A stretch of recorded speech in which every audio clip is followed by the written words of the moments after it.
सबसे बेहतरीन cricketing historians और सबसे बेहतरीन एंटरटेनर मौजूद हैं। इसी वजह से हम पाकिस्तान की नंबर 1 ट्रांसमिशन कर रहे हैं, पाकिस्तान के नंबर 1 चैनल बॉल न्यूज के ऊपर। तो इससे पहले कि हम क्वेश्चन ऑफ द डे की जानिब जाएं, मैं जरा इंट्रोडक्शन से पहले, एंजन बाद में, इंट्रोडक्शन से पहले अनाउंसमेंट जरा कट कीजिएगा जी।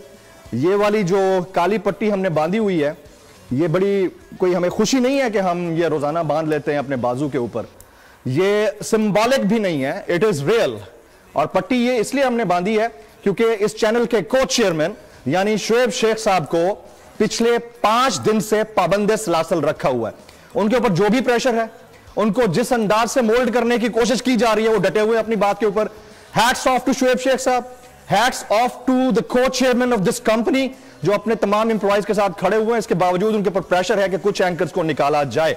आज जो मुल्क के अंदर हो रहा है, इंतहाई अफसोस के साथ, मैं ज्यादा उसमें नहीं जाना चाहता, बट एक बात जरूर करूंगा, मेरा आज ये दिल कर रहा है कि मैं इथियोपिया या अफगानिस्तान मूव कर जाऊं, जो हालात इस मुल्क के अंदर बन गए, इंतहाई अफसोस के साथ। आप जरा इंजन स्टार्ट कर दें, इंजन स्टार्ट कर दिया।